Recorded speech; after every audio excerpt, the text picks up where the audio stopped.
The minute we understood seasons, it changed humanity. And by the way, there's the seasons to your life.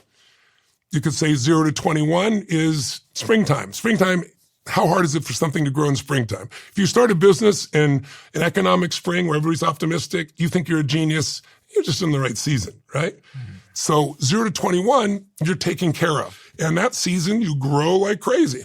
Somewhere around, roughly, and everyone's different, 21, 22 years old, you go to the next stage, 22 to 42, and that's your summertime. That's the testing period of your life. What happens? You are 21, you've heard all this stuff, and now you go, you know what? I don't know if I believe this bullshit. I want to see what I believe. I'm going to test. All history, all studies of psychology show this is the most difficult time in most people's lives, right? 22 to 42. So if you're in that range and you're listening, I love you. Hang in there. This is your ground. If you keep growing, this is a great time, all right? Somewhere in that range, you make a transition. Somewhere around 30, 35, you're 33, you just got engaged. Congratulations, right? You start to move towards a family. You start to have those experiences. I'm sure yours will be very successful. Many aren't, right? So at 43 to 63, that's the fall. If you planted in the spring, right, and you worked your tail off during that hot summer, now you can do more with your pinky than working around the clock. You know more people, you have relationships, you recognize the patterns, you know what's going on. Nothing's really a shock or surprise to you. You're more strategic, you're more efficient, you're more elegant, you have more choices.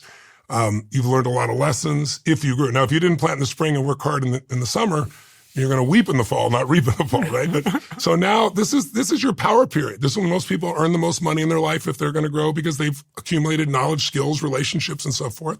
And then the winter, because she comes back to that, 64 to 84 to 104 to the oldest humans, 124. That period is a transition period to where you become a real leader because you're no longer, that 22 to 42, you're trying to prove yourself to yourself or maybe other people or both.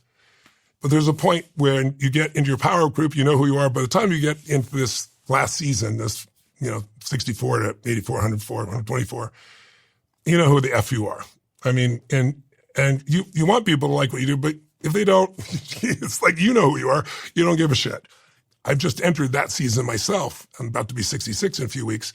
And it's the most fulfilling season of all. It's mind-boggling. I wouldn't believe that when I was your age. That's why I'm sharing it. If you're healthy, if you're fit, if you're strong. If you don't do that, then it can be a bitch that time. But if you're healthy and strong, you have 40-year relationships, 35-year business relationships. You have friends that adore you and love them, and it's unbreakable, it's unshakable. You have an intimate relationship or a family or husband and wife relationship you've built to that point that is beyond anything you could have dreamed of or hoped for. You wake up every day and you know that life is a gift and you want to give back even more. Like you're more driven than you were when you were in the 22 to 42 stage. Those are the seasons. There's one more. There's seasons of history. And your season of history shapes how you shape your life. So you can look at 1,000 years of Roman history, I'm very much in history, and 500 years of Anglo-American history, and you start to see patterns. In fact, I'd recommend for everyone, there's a book called Generations. Have you read it? No. When I was working with President Clinton, in those days, I worked with President Clinton. I went across the other side and worked with the Speaker of the House, Gingrich. On the same day, on Clinton's, on his desk, on the Resolute desk, was this book, Generations. And I asked him about it. And he told me about how it's amazing. It shows how history is somewhat predictable and why the cycles are generated by different generations, how we react to the way we grew up. And then I go over to Gingrich's office, and he's a historian. He's got it on his desk. Really? It's a pretty thick book, good-sized book. My point is, if you want to navigate your life, you need pattern recognition so you don't go in reaction. And one thing is to understand seasons are a great pattern. They freed us. There are seasons of your life. You should think about this season. What's this season about for you? What do you want to extract from this season? And every season has predictable challenges and predictable opportunities. And where am I in the season? Some people go through their springtime during a war or wintertime. Some people go through their springtime in a fall. We all grew up with different environments. And so we're shaped by that, and that's why history's changed. So, but let me finish the last piece. I've gone way long. I apologize. But I said there's 3 skills. What do we need, right? First one is pattern recognition. The second one is pattern utilization. So I watch you, like you and I both, we developed companies, took them public very early ages, made a lot of money and figured out it wasn't just about money, right? Looking at your history, you didn't just recognize patterns, you used them. You saw them in marketing areas. You saw online opportunities. You saw things. You didn't just, oh, now I understand it. You jumped on it. Anyone who's incredibly successful in anything, if they're great at dance, if they're great at investing in companies, if they're great in running companies, if they're great in singing, they recognize there are certain patterns. And then the final skill, and this is what I'm teaching my children, is you ultimately want to become a pattern creator. You take an example. Say learn to play the piano, right? Yeah. How do you learn to play the piano? You got to recognize patterns, and usually you're taught someone else's patterns that produce something beautiful, right? Could be Bach, Beethoven, could be some rock, could be whatever you're learning. And so you learn those patterns, and you practice them. You learn to use them, right? And now you can produce the same music. There is a point, and I'm sure you've experienced this already, and you're going to experience a lot more in the next 10 years of your life. You've taken so much input in, you've recognized so many patterns that now you come through, and you become the pattern creator. And that's when you start to become the GOAT of your industry, the best of all time. And you look at, Tom Brady's a friend of mine, like he made pattern distinctions no one else made on how to keep his body strong, one of the most important ones, so you have the duration, but also how to read the defense, know what's happening. Those tools, he started create his own patterns about how to deal with that, right? And so once you create your own patterns, you bring something to the table that's never been there before, and you bring something that's never been there before, your value goes through the roof. When I met Jim Rohn, my original personal development teacher, he changed my life radically. I went when I was 17 years old. Oh yeah, that's a great picture. That's great.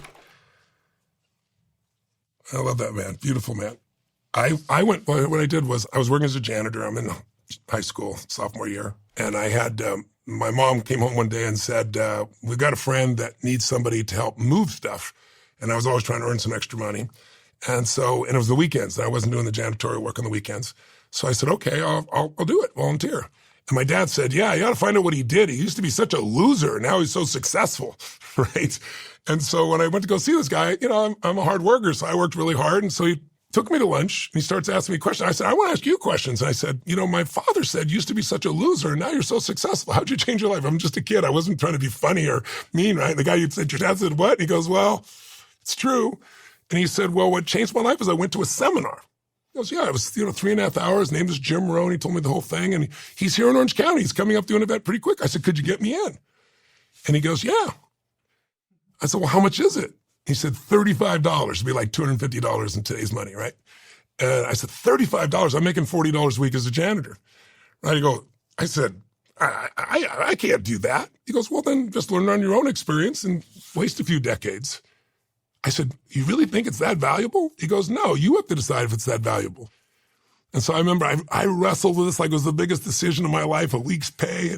And I went in and I heard this man speak. He said some simple things like, for things to change, you got to change. For things to get better, you got to get better, right? It was interesting things. But at the end, I was so excited. I went up to him and I said, I want to come work for you. I want to learn this. I want to be a part of this. And he turned to me and said, look, kid, he goes,